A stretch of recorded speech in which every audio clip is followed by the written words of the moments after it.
अच्छा शादाब जी, आपने देखा होगा कि पहले ज़माने में जब लोगों की शादियां हो जाती थी तो शादी होने के बाद कुछ दिन बाद परिवार में पैसे का दिक्कत, कई सारी दिक्कतें होती थी, तो उसमें जो पति होता था उसको घर का त्याग करके, घर छोड़ करके बाहर कमाने जाना पड़ता था। बिल्कुल।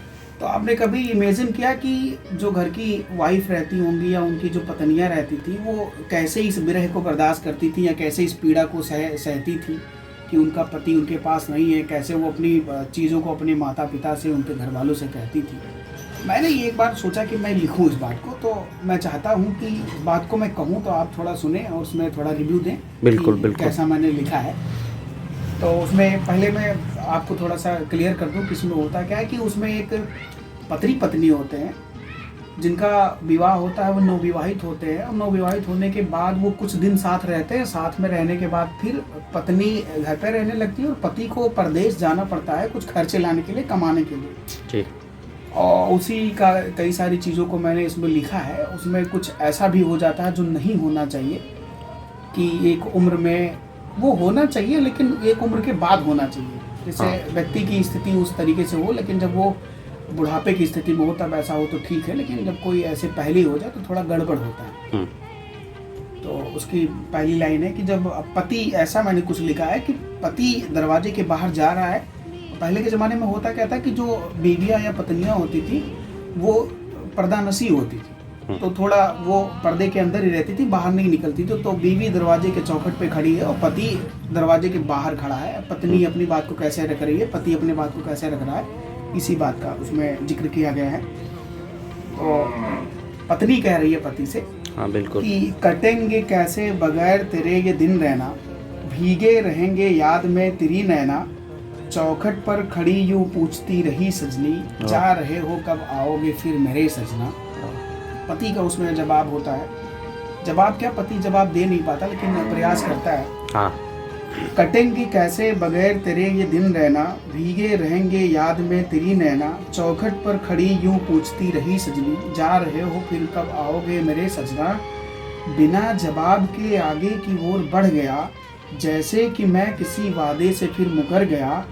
एक जिंदगी जो 7 फेरों में बांध लाई थी, रहेंगे साथ उम्र भर ये कस्में भी खाई थी, चंद दिनों से उससे काफ़ी दूर हो गया, चंद दिनों में ही उससे काफ़ी दूर हो गया, होके हमनवा वो अकेला ही रह गया। अब होता क्या है कि जब हम लोग शादी करने जाते हैं उससे पहले कई सारे वादे कस्में करते हैं, कई रस्म होते हैं उसमें कि हम तुम्हारे साथ ज़िंदगी भर रहेंगे। कुछ पंक्तियाँ उसकी हैं कि पहली मुलाकात थामे जब उसका हाथ हम, पहली मुलाकात थामे जब उसका हाथ हम, सोचा था हर पल रहेंगे उसके साथ हम, कुछ दिन बस उससे मैं दूर जा रहा था, मानो कहीं जैसे मेहंदी का नूर जा रहा था। दबे मन से उसने विदा मुझे कह तो दिया था, यानी उसने जाने की इजाज़त तो दे दी थी लेकिन उसका मन नहीं था। दबे मन से उसने मुझे विदा कह तो दिया था, भार बिछड़न का उसने सह भी लिया था। मैं क्या और करता कि सामने एक मुसीबत खड़ी थी, मेरी जान छोटी और जिम्मेदारी बड़ी थी। जहाँ पर जान वो अपनी पत्नी को कह रहा है कि उसकी पत्नी उसके जिम्मेदारियों के सामने छोटी पड़ गई, कि मैं क्या और करता कि सामने एक मुसीबत खड़ी थी, मेरी जान छोटी और जिम्मेदारी बड़ी थी। सब सपने तोड़ सपने को पाने चल पड़ा था, एक पल्लू को छोड़ नए पल्लू को लाने चल पड़ा था।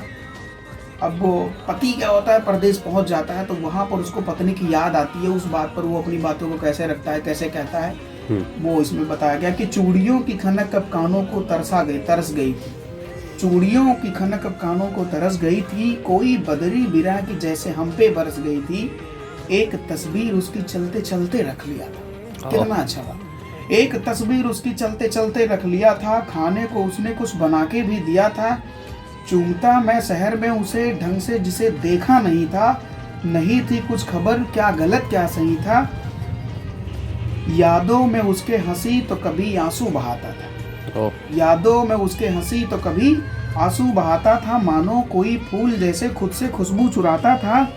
हरी चूड़ी कंगन बिंदी और पल्लू भी लाऊंगा, ये वादे करके आया वो परदेश कि हरी चूड़ी कंगन बिंदी और पल्लू भी लाऊंगा, भरोसा कि उसको मैं वापस फिर आऊंगा, फिर एक दिन युवाया कि घर जा रहा था। अब इसमें पति परदेश से अपने घर आ रहा है फिर एक दिन यूं आया कि घर जा रहा था, खबर पाके उसको ना चैन आ रहा था, मगर क्या पता कि मैं कैसे आऊँगा, खबर क्या उसको इस कदर से रुलाऊंगा। चारों तरफ इकट्ठा मेरे पूरे शहर था, मेरे पास मेरा मेरा ही ना महर था।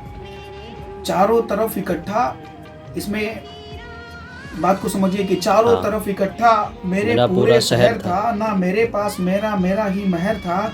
पिया के आने की खबर आ गई थी, ओ। निकली ना घर से वो शर्मा गई थी। पहले की महिलाएं बड़ी शर्मीली थी, जब ये पता चलता था कि कोई दूर से आ रहा है तो वो शर्मा जाती थी, उनके अंदर थोड़ी सी गुस्सा होती थी, थोड़ी सी शिकायत होती थी।